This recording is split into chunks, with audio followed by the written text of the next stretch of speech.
আসসালামু আলাইকুম। আপনি কি জানেন জমজম কূপের সৃষ্টি কিভাবে হয়েছিল? আজ আমরা জানব জমজম কূপের সৃষ্টি সম্পর্কে, যা ইসলামের ইতিহাসে অন্যতম বিস্ময়কর ঘটনা।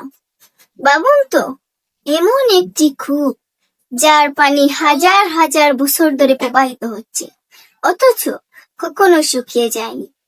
প্রতিদিন লাখো মানুষ সেই পানি পান করছে, তবুও তার উৎস শেষ হচ্ছে না। সুবহানাল্লাহ। এই বিস্ময়কর কূপের নাম জমজম। কিন্তু কিভাবে সৃষ্টি হয়েছিল এই বরকতময় পানির উৎস? চলুন জেনে নেই। মহান আল্লাহ রাব্বুল আলামিনের কাছে দুয়ার বরকতে পিতা ইব্রাহিম আলাইহিস সালাম ৮৬ বছর বয়সে পুত্র সন্তানের বাবা হন। হযরত ইসমাইল আলাইহিস সালাম এর জন্মের কিছুদিন পর মহান আল্লাহর পক্ষ থেকে নির্দেশ আসে তাকে ও তার মাকে নির্বাসনে দেওয়ার।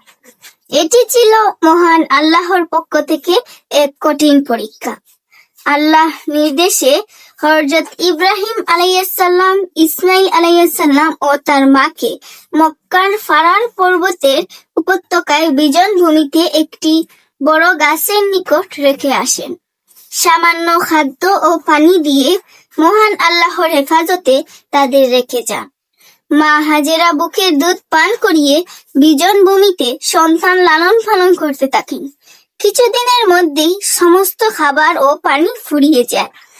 শিশু ইসমাইল আলাইহিস সালাম পানির তৃষ্ণায় চটফট করতে থাকেন। মা হাজেরা সন্তানের এমন কষ্ট সহ্য করতে না পেরে খাবারের সন্ধানে সাফা ও মারওয়া পাহাড়ে এক প্রান্ত থেকে অপর প্রান্তে ছুটাছুটি করতে থাকেন।